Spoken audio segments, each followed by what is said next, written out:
오늘 설교의 제목을 어떻게 정할까 고민하다가 썼다 지웠다 하다가 이렇게 정했습니다. 한 해 동안 고생 많으셨습니다. 수고 많으셨습니다. 라고 설교 제목을 정했습니다. 코로나가 시작된 지 온 2년이 됐습니다. 사회적 거리두기가 시행되면서 일상의 모든 삶이 다 멈춰 버렸어요. 백신이 보급되면서 위드 코로나가 시작되었나 했더니 또 생각지도 못한 이런 복병이 등장을 했습니다. 오미크론이라는 변종이 또다시 세계를 뒤덮어 버렸어요. 세계의 최고의 과학자들이 모여서 백신을 개발하고 치료약을 열심히 개발하고 있지만 바이러스의 변형을 따라가지 못하고 있는 것이 오늘의 현실입니다. 너무나 많은 사람들이 고통당하고 있어요. 너무나 많은 사람들이 죽어가고 있어요. 경제적으로 어려운 나라의 백성들은 제대로 된 치료 한번 받지 못하고 그렇게 허망하게 죽어가고 있습니다. 우리나라도 마찬가지예요. 하루에 1000명 이상의 자영업자와 소상공인들이 가게 문을 닫습니다. 거리를 가보면 문 닫힌 점포들이 질비하게 늘어서 있어요. 많은 사람들이 일자리를 잃었습니다. 국가가 지원해 준다 해도 턱없이 부족하죠. 정말 힘들고 어려운 또 한 해를 살아오셨습니다. 오늘 우리가 살아가는 이 시대는 우주왕복선이 화성을 날아다니는 그런 시대예요. 돼지 속의 줄기세포를 이식해서 인간의 장기인 간, 콩팥, 각종 장기들을 만들어냅니다. 머지않아서 인간의 생명을 마음대로 연장시킬 수 있는 이러한 일들이 보편화될 것입니다. 4차 산업혁명으로 AI가 모든 것을 분석하고 명령하고 로봇이 일을 하는 시대가 이미 벌써 시작되었습니다. 전문가들은 머지않아서 인간은 그 존재 자체만 가지고로도 가치가 있다. 가치를 부여하게 받게 될 것이다. 그렇게 말하고 있습니다. 하늘을 나는 자동차 시대가 곧 열릴 것이고 영화에서나 볼 수 있었던 인조인간 사이보그의 시대가 그리 멀지 않은 시간에 열릴 것이라고 전문가들은 예측하고 있습니다. 정말 영화 속에나 볼 수 있는 환상 속에서 그려봤던 그러한 현실들이 오늘 우리 가운데 급속하게 현실로 다가오고 있습니다. 인간의 능력은 무한할 것이며 머지않아서 오염으로 찌든 지구를 떠나서 우주의 삶의 공간을 만들 것이라고 인간들은 큰 소리치고 있습니다.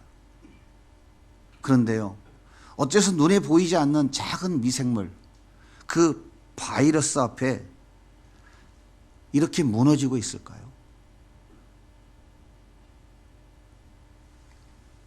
선악과 따먹고 하나님이 된 줄로 착각하고 살아가고 있는 인간들은 자신이 하나님이 된 것을 증명하기 위해서 끊임없이 하나님의 창조 질서에 도전합니다.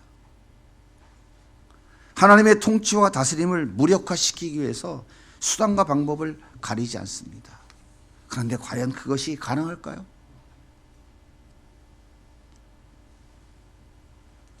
피조물인 인간들은 절대로 하나님이 될 수 없고 하나님의 영역을 침범할 수 없습니다. 제 아무리 인간의 능력이 위대하고 제 아무리 인간이 가지고 있는 그 힘으로 하나님의 영역을 침범할 수 있다고 자만 속에 살아가고 있지만 결코 그것은 불가능한 일입니다. 될 수가 없어요. 그렇다면 끝이 보이지 않는 이 코로나의 위기 속에서 힘들고 어려운 이 삶의 현장 속에서 하나님은 우리에게 무엇을 요구하고 계실까요?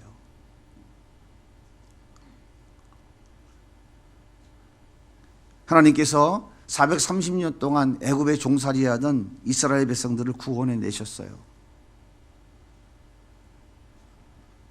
그리고 적과 꿀이 흐르는 가나안 땅으로 그들을 인도해서 그토록 원하는 땅 주인으로서의 삶, 잘 먹고 잘 살고 이제 큰 소리치는 삶을 살도록 하셨으면 얼마나 좋았을까요? 그런데 하나님은 그렇게 하지 아니하시고 40년 동안 광야를 걷게 하셨어요. 낮에는 섭씨 40도, 50도를 오르내립니다. 땀이 흘러도 만져지지 않아요. 그 순간 다 증발해 버립니다. 수시로 물을 마시지 않으면 탈진해 버립니다. 밤에는 지열이 떨어져서 긴 옷을 입지 아니하면 추위를 견딜 수가 없어요. 광야에는 먹을 것도 없고 마실 물도 쉽게 구할 수 없습니다. 전갈과 불뱀들이 우글거리고 살아온 들짐승들이 언제 나타날지 모릅니다. 그런데 왜 하나님께서 이런 험한 고난의 길을 40년 동안이나 걷게 하셨을까요? 애굽에 종살이하던 그들을 구원해 내신 그 하나님께서 기왕이면 빨리 적각골이 흐르는 가나안 땅에 데리고 가셔서 잘 살게 해주시면 좋을 텐데 왜 굳이 이 광야 40년 길을 걷게 하신 것일까요? 도대체 이유가 무엇일까요? 오늘 성경은 이렇게 말합니다. 2절 말씀, 내 하나님 여호와께서 이 40년 동안에 내게 광야길을 걷게 하신 것을 기억하라. 이는 너를 낮추시며 너를 시험하사 내 마음이 어떠한지 그 명령을 지키는지 지키지 않는지 알려 하심이라. 왜 광야 40년 길을 걷게 하셨다고요? 우리를 낮추시고 우리를 시험하시기 위해서 그랬다 이 말이에요.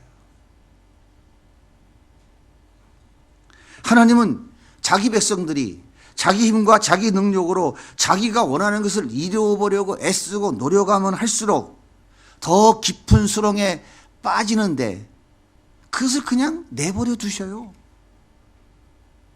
빠지기 전에 빨리 건져주면 되는 좋은데 특별한 경우가 아니면 거의 대부분 내버려 두시더라고요.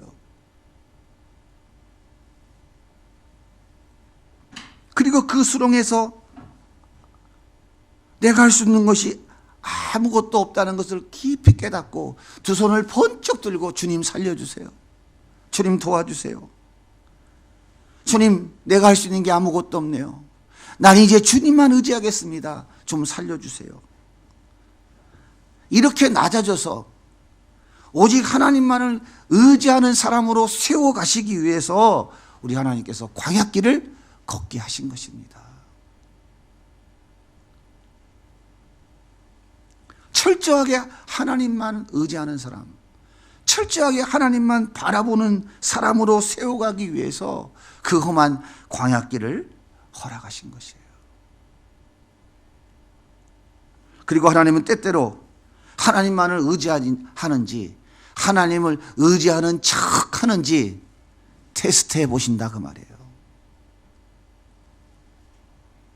코로나가 창궐한 이때에 하나님이 우리를 테스트하시는 것이 무엇일까요? 하나님만 의지하는지 아니면 코로나가 무서워서 벌벌 떨고 있는지 그것을 테스트하고 계신다 그 말이에요. 공식적인 통계에 의하면 코로나에 의해서 예배를 중단하고 문을 닫은 교회가 우리 대한민국에 10,000개가 넘습니다.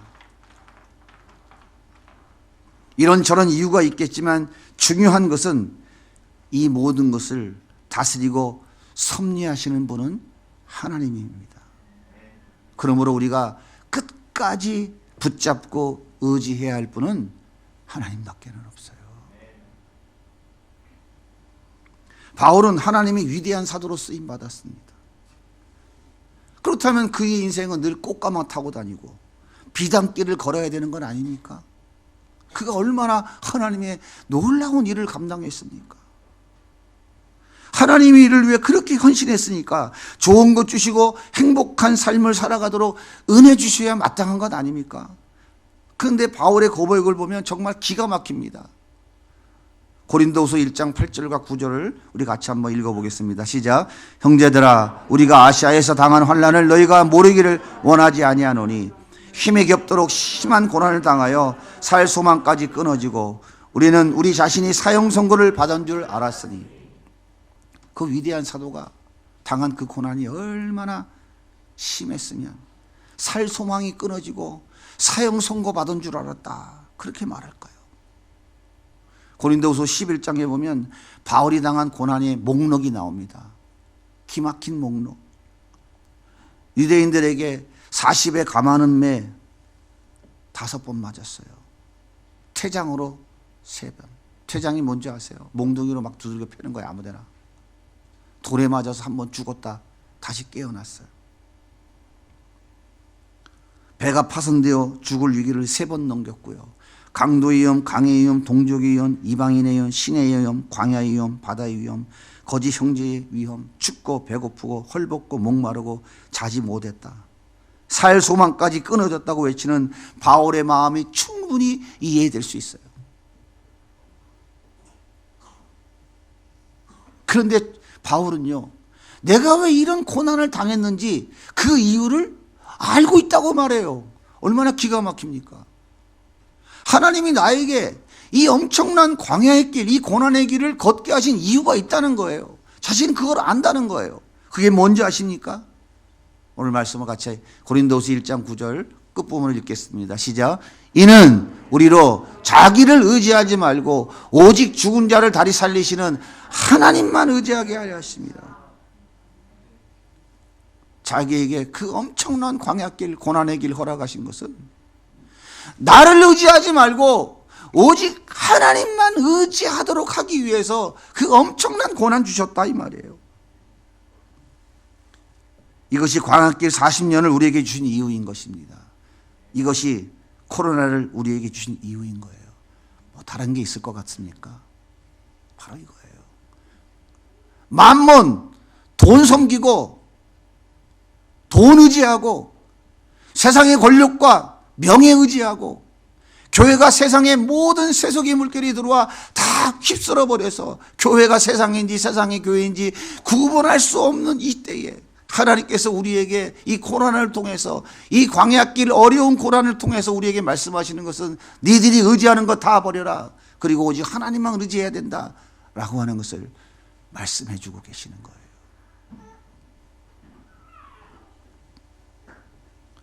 바울은 자기를 의지할 만한 자격이 충분한 사람이었습니다.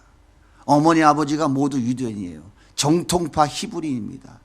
태어난 지 8일 만에 할례 받은 사람이에요. 당대 최고의 학자였던 가말리엘 문화의 수제자였습니다. 이스라엘의 입법, 사법, 행정 3권을 모두 휘어잡고 있는 산헤드린 공의회 의원 70명 중에 한 명이었어요.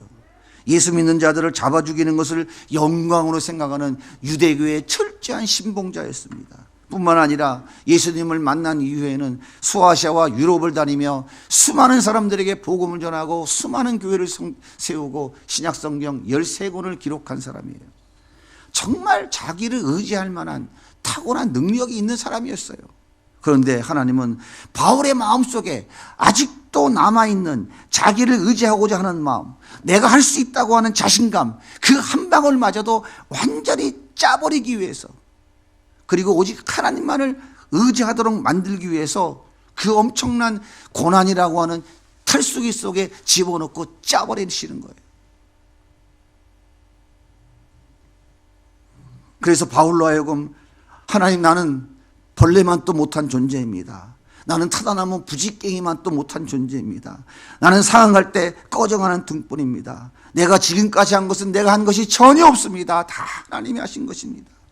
이것을 깨닫게 하셔서 더욱 하나님만 의지하는 사람으로 만들어 가시려고 하나님은 그 엄청난 고난을 거기에 부어주신 것이고 바울은 그것을 인정하는 거예요. 맞습니다. 바울은 그 엄청난 고난 가운데 숨겨놓으신 하나님의 비밀을 깨달았습니다. 그래서 살 소망마저 끊어진 나의 현실이 하나님의 은혜이며 축복인 것을 깨달은 거예요. 사랑하는 성도 여러분, 하나님은 우리를 때때로 고난이라고 하는 리트머스 종이로 우리를 테스트하십니다. 하나님이 파란색을 원하시는데 여전히 빨간색으로 있으면 테스트는 계속될 수밖에 없어요.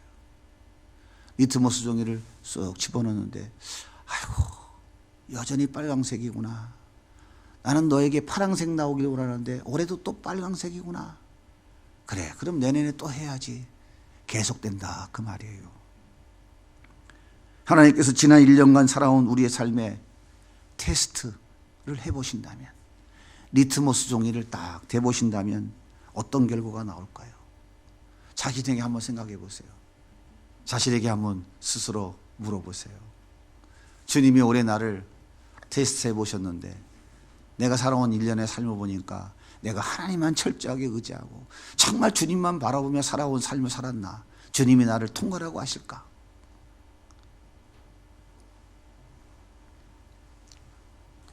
자기를 철저히 부인하고 하나님만 의지하는 진짜 그리스도인이야, 하나님이 이렇게 인정해 주시는 결과가 나올까요? 자신을 한번 돌아보세요. 아이고 올해도 또 꽝이네. 올해 또 실패했네. 아이고 어쩌면 좋으냐. 혹시 이렇게 생각하시는 분이 계십니까? 이렇게 깨달아지신 분이 계셔요? 여러분, 이것이 깨달아지면 낮아질 수 있어요. 이것이 깨달아지는 게 은혜인 거예요. 이것이 깨달아질 때에 하나님 난 참 무능한 존재네요. 내가 하나님 앞에 벌레맛도 못한 존재인데 또 내가 내 힘으로 해보려고 한 해 동안 발버둥 치다가 또 이렇게 넘어지고 자빠지고 쓰러졌네요. 주님, 나는 주님이 도움 없이는 하루도 살아갈 수 없는 존재인 것을 다시 또 깨닫습니다. 이것을 알게 하시는 것이 이 땅의 삶인 거예요. 이것을 깨닫게 하시는 것이 광야길을 걷게 하시는 이유입니다. 그 광야라고 하는 고난을 허락하시는 이유가 바로 이거예요. 그래서 여러분, 하나님 올해 또 넘어졌네요. 올해 또 실패했네요. 올해 또 온전히 주님만 바라보지 못했네요. 이것을 깨달았다면 여러분들은 올해 고생하고 수고한 것이 헛된 것이 아니라 바로 여러분은 승리한 것입니다.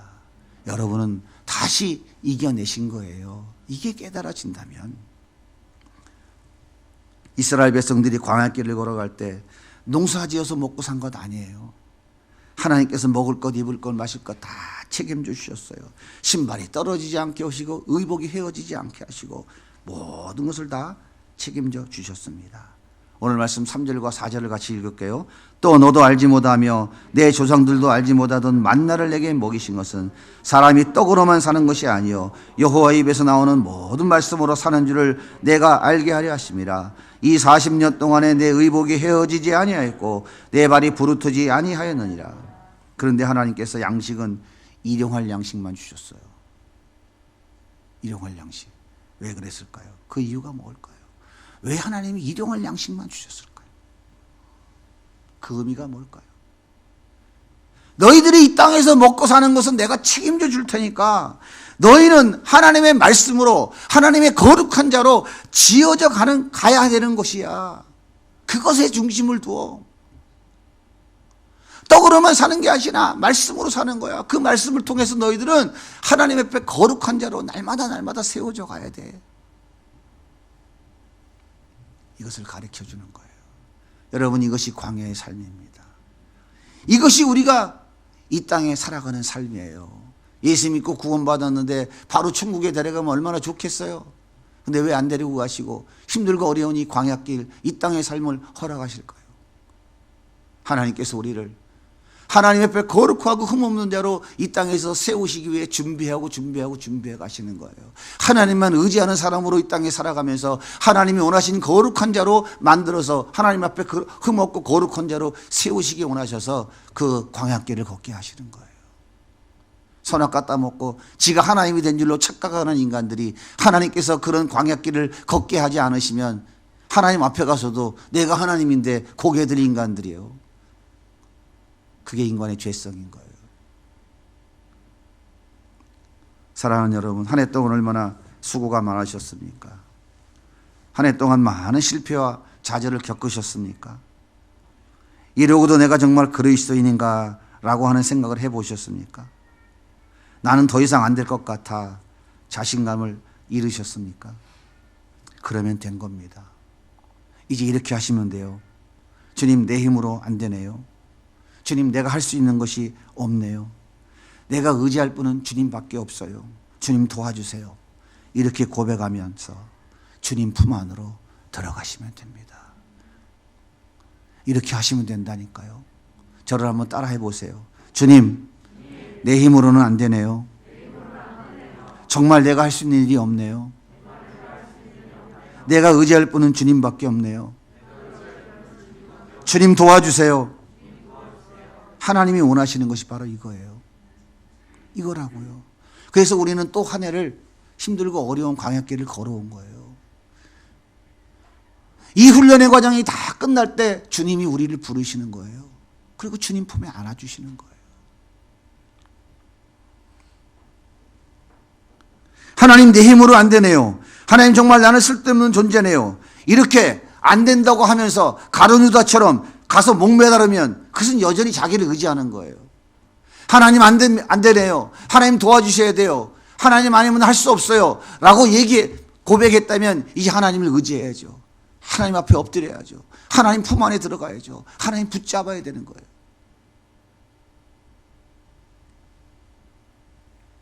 사랑하는 여러분, 우리는 아주 뻔뻔해야 됩니다. 주님, 그렇군요. 알았습니다. 이제 다시 시작하겠습니다. 이제 새해에는 주님만 의지하는 삶을 다시 도전하겠습니다. 우리는 이렇게 뻔뻔하게 은혜의 보좌 앞에 나아가는 거예요. 왜? 우리가 누구라고요? 하나님의 자녀들이거든요. 그래서 우리는 하나님 앞에 당당한 거예요. 제가 이것을 좀 거친 표현으로 뻔뻔하다고 표현한 거예요. 히브리서 4장 16절 말씀을 같이 한번 읽어볼까요? 시작. 그러므로 우리는 때를 따라 돕는 은혜를 얻기 위하여 은혜의 보좌 앞에 담대히 나아갈 것이니라. 은혜의 보좌 앞에 담대히가 뻔뻔히요. 얼굴에 철판 깔고 주여 아버지 나 또 왔습니다. 은혜 좀 주세요. 내 잘못했어요 아버지 또 도와주세요. 우리 주님이 십자가에서 그 모든 것을 다 담당하셨어요. 그래서 우리는 예수님 붙잡고 은혜의 보좌 앞에 나아가는 거예요. 주님, 올해도 넘어졌네요.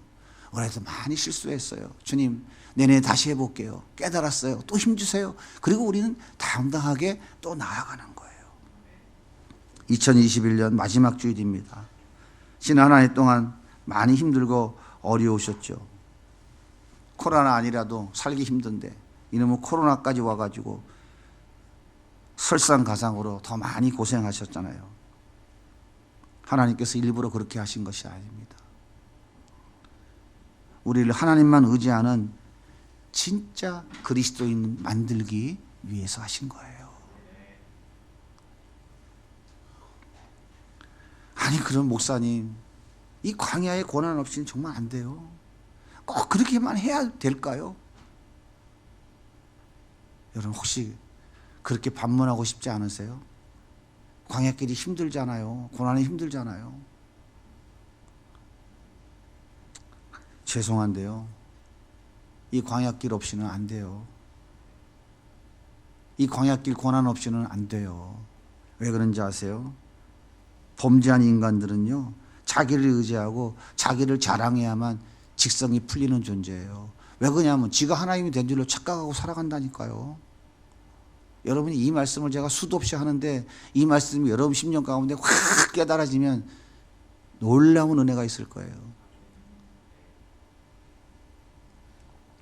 오죽하면 인간의 대표인 아담과 하와가 하나님같이 되려고 선악과 따먹었을 거예요. 이것이 구원받은 하나님의 자녀된 우리 속에 여전히 남아있다니까요. 여전히 남아있다고요. 그래서 하나님이 고난이라고 하는 도구를 사용하셔서 나는 벌레구나. 나는 타다나무 부지깽이만 또 못하구나.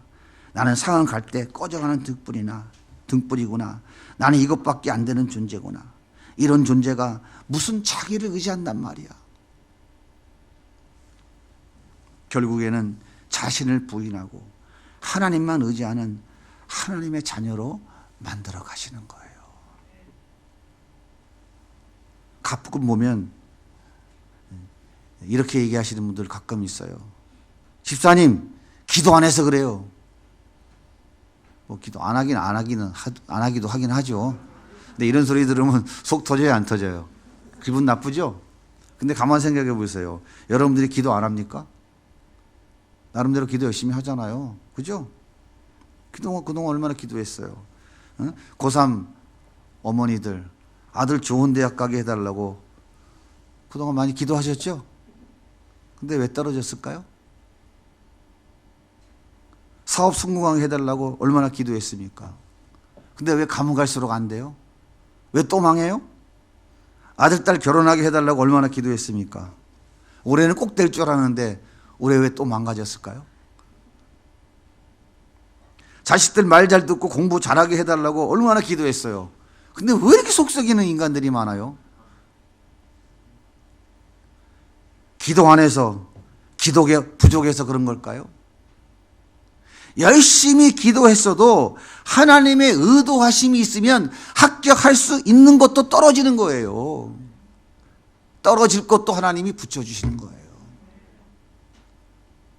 그러므로 우리는 하나님께서 광야길로 우리를 인도하시는 그 이유를 잘 알아야 돼요. 저를 한번 따라해 보세요. 내 힘으로 되는 것은 전부 망하는 것이니 오직 하나님만 의지하라는 것입니다. 아시겠어요? 하나님만 의지하라고요. 내 힘으로 서울대학 가고 내 힘으로 하버드 대학 가면 다 망하는 거예요. 안 그래도 교만이 하늘을 찌르는데, 지가 하나님인 줄 알고 있는데, 지가 지능력으로 하버드 갔으니 얼마나 교만이 하늘을 찌르겠어. 나 이런 사람이야. 다 망해요. 절대 하나님 의지하지 않습니다. 하나님이 어디 있어? 내가 얼마든지 할 수 있는데. 그래서 자기 힘으로 되는 것은 전부 망하는 것입니다. 오직 하나님만 의지하라는 거예요. 제발 성도님들, 제가 수없이 강조하는데 내 힘으로 내 능력으로 뭔가 이룰 수 있다고 하는 착각에서 빨리 벗어나셔야 돼요. 우리 그리스도인들은. 될 것 같으죠? 절대 안 돼요. 되는 것도 안 되게 하신다니까요. 왜 그러냐면 망하기 때문에, 하나님 앞에 거룩하고 흠없는 자로 세울 수 없기 때문에 하나님이 용납하지 않는 거예요. 제가 다 해봤잖아요. 그래서 우리를 하나님만 의지하는 자들에게 하려고. 위드 코로나가 시작되어 오랜만에 요양원에 계신 어머니를 만났어요. 아들은 요양원에 어머니를 보낸 것만 해도 늘 마음이 불편하고 불효자식이 된 것 같아 죄송했어요. 그래서 오랜만에 어머니를 만나니까 너무 기뻐서 어머니와 좋은 시간을 보내고 돌아왔습니다. 그런데 다음 날 요양원에서 전화가 왔어요. 어머니가 코로나에 걸리셨다는 거예요. 이게 웬일입니까? 다음 날 어머니가 돌아가셨다고 연락이 왔어요. 아들은 기가 막혀서 요양원으로 달려갔지만 어머니를 볼 수가 없었어요. 그냥 싸늘한 죽음으로 덮여있는 포장지 겉면만 멀리서 볼 수 있었어요. 화장장에 따라갔지만 그저 먼 발치에서 외롭게 죄로 변해가는 모습만 바라보며 망연자실할 수밖에 없었어요. 비통한 죽음 앞에 하염없이 흐르는 눈물을 막을 길이 없었습니다. 얼마나 기가 막혔을까요? 그렇습니다.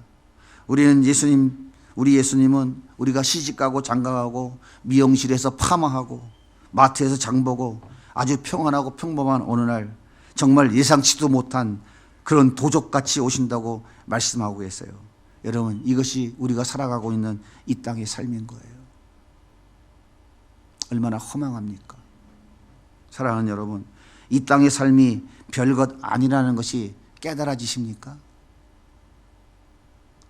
허망하게 어머니를 보낸 그 아들이 얼마나 허망하겠어요. 야, 참 허망하구나. 참 인생이 별것 아니구나. 이건 느껴지지 않았겠어요? 이 땅의 삶이 별것 아니라고 깨달아지셨다면 여러분은 실패한 것이 아니라 성공한 것입니다. 그건 실패가 아니고 성공이에요. 이제 이 땅에 마음 두지 말고 예수님 안으로 들어가야 돼요. 이 땅에 살면 그런 거라니까요. 잠시 흘러가는 거예요. 우리 고목사님 보세요. 5년 동안 같이 개척하면서부터 이런저런 어려움 같이 겪어왔는데 어느 날 갑자기 훅 또 새롭게 가시잖아요. 이런 거라니까 인생이.